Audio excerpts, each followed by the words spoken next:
नमस्कार साथियों, संस्कार अकादमी के यूट्यूब चैनल संस्कार स्टडीज में एक बार फिर से आपका स्वागत है। पिछली क्लास में अपन बात कर रहे थे प्रकृति भाव संधि की, और प्रकृति भाव संधि के तीन भेद मैंने बताए थे आप लोगों को। सबसे पहले था प्लुत प्रकृति भाव, जिसका जिक्र अपन ने कर लिया। फिर उसके बाद में अपने पास में आया था प्लुत के बाद में प्रग्रह्य प्रकृति भाव, और प्रग्रह्य प्रकृति भाव के बाद में आज तीसरे भेद की बात करते हैं। प्रकृति भाव के तीसरे भेद की, प्रकृति भाव संधि। इसका जो तीसरा भेद है उसका नाम है सामान्य प्रकृति भाव। सामान्य प्रकृति भाव संधि, नाम से ही लग रहा है सामान्य है, मतलब एक आध रूप और बनेगा, इसके साथ दूसरी भी संधि यहाँ अटैच हो जाएगी। तो बस यही ध्यान रखना है कि इसका तीसरा भेद है सामान्य प्रकृति भाव। एक दो बार इसमें से उदाहरण पूछा हुआ है, इसलिए थोड़ा सा देख लेना। यहाँ सूत्र की जब बात करें अपन, तो सूत्र कहता है इको ऐसे वर्णे, इको ऐसे वर्णे साकल्यस्य ऋष्वश्च।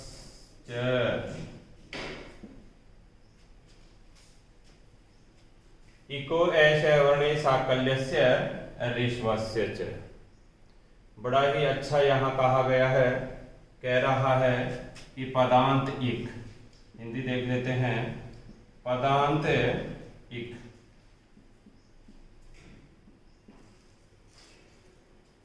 पदांत इक को, पदांत इक को प्रकृति भाव होवे, पदांत इक को प्रकृति भाव होवे असमान, मतलब असमान अच परे रहते, अच परे रहते, असमान अच परे रहते। साकल्य ऋषि का मानना है कि पदांत में विद्यमान इक, अब इस इक के लिए आपको बता दूं, ई ओ री ली, यही तो है। ई से लेकर के कै पर्यंत तक चलेंगे तो सारे वर्ण क्या कहलाएंगे? इक कहलाएंगे।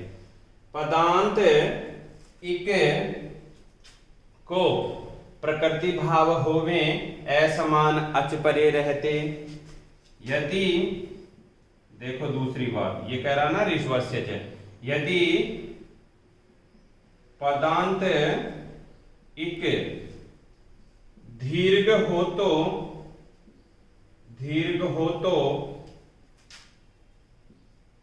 उसको ऋष्व भी हो जाता है, ऋष्व भी हो जाता है। ये सारा काम होता है विकल्प से। किससे? विकल्प से। ध्यान रखना है, पदांत इक को प्रकृति भाव होवे असमान अच परे रहते। यदि पदांत इक दीर्घ हो तो उसका क्या करना है? ऋष्व भी करना है। अभी उदाहरण में बात करेंगे अपन। फिर दूसरी बात, विकल्प के अभाव में, नोट लगा के लिखता हूं मैं, विकल्प के अभाव में, दूसरे वाला रूप तो इसका इक है तो यण बनेगा, यण संधि, यण संधि हो जाती है। मतलब ये सारा कार्य विकल्प से हो रहा है, पहली बात तो ये है। अब विकल्प से हो रहा है तो निश्चित रूप से दो कार्य होंगे वहां। तो विकल्प से होगा, दीर्घ को ऋष्व भी हो जाएगा, पदांत इक को प्रकृति भाव भी रह जाएगा, और विकल्प के अभाव में क्या हो जाएगा? यण संधि हो जाएगा। ये वाली बात ध्यान रखना ही रखना है। जैसे मान लो अपने पास है, उदाहरण देखते हैं, एग्जाम्पल, चक्री प्लस अत्र। पहले एक बार शर्त समझ लो, यहां चक्री पदांत क्या है? इक है। फिर उसके बाद में ए समान अच भी होना चाहिए, तो ई के समान तो ई ही होता है, यहाँ क्या है ए है, तो दोनों शर्तें पूरी हो गई, पदांत इक है, उससे परे ए सवर्ण अच है, ठीक है। ऐसी स्थिति में इक को प्रकृति भाव हो जाए, ठीक है, जैसा है वैसा का वैसा, प्रकृति भाव का मतलब जैसा है वैसा का वैसा, इसको क्या हो जाए प्रकृति भाव हो जाए। लेकिन यदि दीर्घ है तो, यदि दीर्घ है तो क्या होगा ऋष्व भी हो जाएगा।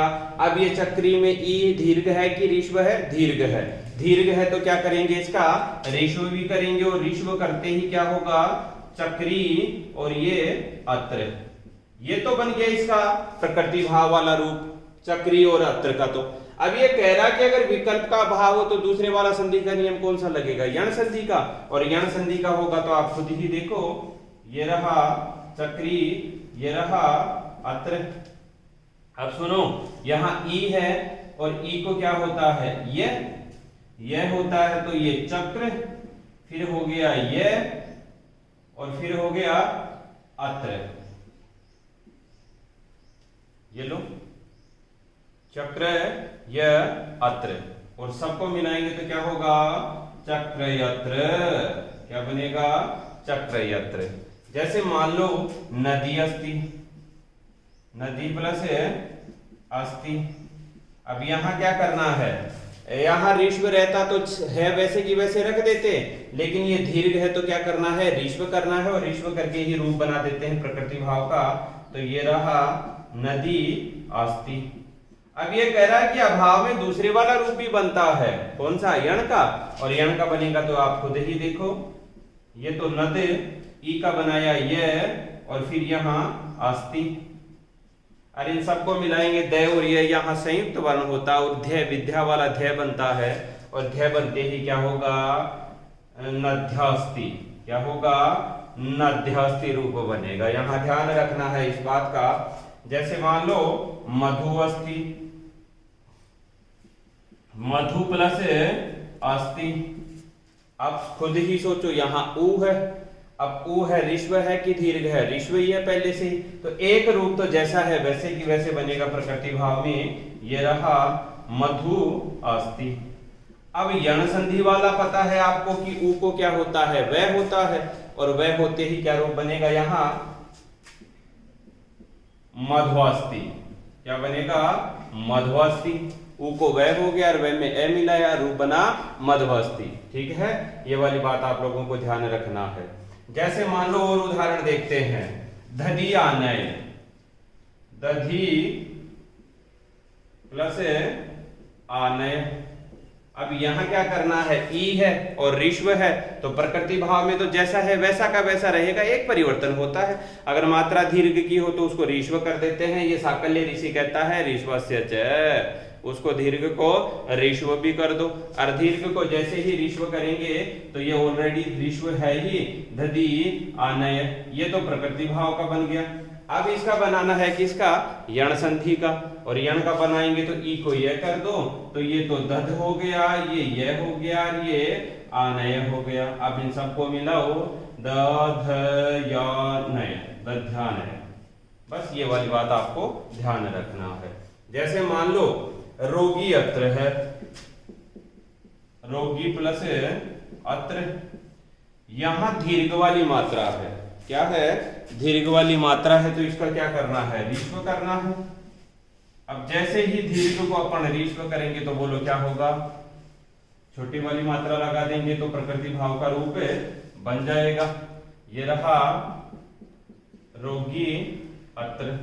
अब मैं कहूंगा ये तो वैकल्प से है, विकल्प के अभाव वाला रूप बनाओ, विकल्प के अभाव वाला ई को क्या बनेगा ये बनेगा, तो ये बनते ही क्या होगा रोग ये और ये अत्र, और सबको मिलाएंगे तो क्या होगा रोगी अत्र। जैसे मान लो भोगी अत्र, भोगी अत्र, पहले वाला क्या करना है बड़ी मात्रा है तो इसको छोटी कर देते हैं, तो ये रहा भोगी अत्र, ये तो हो गया किसका प्रकृति भाव का। अब बनाना है अपने को किसका विकल्प के अभाव का रूप, विकल्प के अभाव का बनाएंगे तो ये रहा भोग, फिर ई को किया ये और ये अत्र, सबको मिलाएंगे तो क्या होगा भोग्यत्र, क्या होगा? भोग्यत्र। यही है, क्या कहता है? इको ऐश वर्णे साकल्यस्य ऋष्वस्य च, इको ऐश वर्णे साकल्यस्य ऋष्वस्य च। तो यही कहता है कि इक को ऐश वर्ण अच परे रहते प्रकृति भाव होवे, और यदि इक दीर्घ है तो उसको ऋष्व भी हो जाए। ये सारा काम किससे होगा? विकल्प से। और विकल्प के अभाव में कौन से वाला रूप बनेगा? यण संधि का। ये वाली बात आप लोगों को ध्यान रखना है। सामान्य प्रकृति भाव में एक सूत्र और चलता है, उसकी भी लगे हाथ बात कर ही लेते हैं। नंबर 2 वाला जो सूत्र है वो क्या कहता है? अरित्यकः, अरित्यकः। क्या कहता है? अरित्यकः। रित्य क्या कह रहा है? पदांत अक, पदांत अक से परे, रि होने पर, क्या होने पर? ऋष्व ऋकार ही है, ये ध्यान रखना, ऋष्व ऋकार ही है ये। रि होने पर प्रकृति भाव होवे, प्रकृति भाव होवे। और यदि अक अक दीर्घ हो तो वही बात है, ऋष्व भी हो जाता है, हो जाता है। क्या हो जाता है? ऋष्व भी हो जाता है। ध्यान रखना इस बात का। पदांत अक से परे री होने पर प्रकृति भाव होवे, और यदि अक दीर्घ है तो उसको भी क्या करेंगे? ऋष्व कर देंगे। मतलब पहले तो क्या अक होना चाहिए और उसके बाद में जस्ट बाद में प्लस के री होना चाहिए। जैसे मान लो महा प्लस ऋषि, ये भी काम विकल्प से ही होता है, विकल्प से। और विकल्प के अभाव में दूसरे वाला तो बनेगा ही बनेगा, अपने ध्यान रखना है। महा प्लस ऋषि। अब इसी प्रकृति भाव में बनाएंगे तो ये कह रहा है अक का क्या है? आ है। अब आ है तो यहाँ करना क्या है? दीर्घ हुआ तो क्या कर दो? इसको ऋष्व कर दो। और ऋष्व करके ऐसे कैसे रूप लिख दो? मह और ऋषि। ये तो हो गया किसका? प्रकृति भाव का। अब मैं कहूं दूसरे वाला भी तो करना है, क्या करना है? दूसरे वाला भी तो करना है। दूसरे वाली कंडीशन में क्या होता है? री को अर हो जाएगा, री को अर हो जाएगा। और अर होते ही गुण संधि में क्या होगा? यहाँ दूसरे वाला रूप गुण का होगा, और अर होते ही मह प्लस अर प्लस सी। ये अर किसकी जगह आया? री का बना गुण होकर के अर। अब इन सबको जोड़ेंगे तो है में क्या? ए मिलेगा, तो ये हो गया मह, रह हो जाएगा अपने पूर्ववर्ती से परवर्ती, महर्षि। ये वाला रूप बनेगा गुण होकर के महर्षि। जैसे मान लो ब्रह्मा प्लस ऋषि, ब्रह्मा प्लस ऋषि। अब यहाँ आ की मात्रा है, क्या है? आ की। प्रकृति भाव में तो कुछ नहीं करना, केवल आ है तो ए बना दो, तो ये तो हो गया ब्रह्म और ये ऋषि। ऐसे कैसे रूप बनेगा प्रकृति भाव में? तो अब दूसरा कह रहा है कि गुण भी तो होता है, अक के बाद में क्या हो? री हो तो क्या? गुण होता है। और गुण होने के बाद में क्या होगा? ये ब्रह्म, फिर ये अर, और फिर ये सी। और सबको मिलाएंगे तो क्या रूप बनेगा? ब्रह्मर्षि। क्या बनेगा? ब्रह्मर्षि। जैसे मान लो सप्तऋषि, सप्त प्लस ऋषि, सब में प्लस के बाद में री आना चाहिए, ध्यान रखना है। सप्तऋषि, तो सप्तऋषि में क्या हुआ? ए प्लस री, और यहां री को क्या हो गया? अर, और अर होते ही पहले वाला रूप तो जैसा है वैसे की वैसे रह ही जाएगा ना, तो ये सप्त और ये ऋषि, बस, क्योंकि इसमें ऋषि करने का है ही नहीं। अब गुण करके बना दो, ए प्लस री बराबर अर गुण होता है, तो ये रहा सप्त प्लस ये अर और प्लस ये सी। अब सबको मिलाएंगे तो क्या होगा? सप्तर्षि। क्या बनेगा? सप्तर्षि, महर्षि। जैसे मान लो पुरुष प्लस ऋषभः, पुरुष प्लस ऋषभः। यहां ध्यान रखना पहले से ही ए है, तो इसका तो ऋषभ होगा नहीं, तो अगर इसको प्रकृति भाव में बनाना है तो प्लस हटा दो, ये तो प्रकृति भाव हो गए। अब इसके बाद में बात करते हैं अपन किसकी, गुण होकर के। तो a प्लस री बराबर क्या गुण होता है, अर गुण होता है, तो क्या होगा, ये पुरुष, फिर ये अर, फिर ये शभा, और सबको मिलाएंगे तो पुरुषाशभ, पुरुष ऋषभ, पुरुषाशभा, क्या बनेगा, पुरुषाशभा। ये वाली बात ध्यान में रखना है आपको, क्योंकि एक से पूरा हो गया और एक के ऊपर रह हो गया, पुरुषाशभा। ये वाली बात आपको ध्यान रखना है। यही था अपना सामान्य प्रकृति भाव। नेक्स्ट बात करेंगे अगली क्लास में। धन्यवाद साथियों।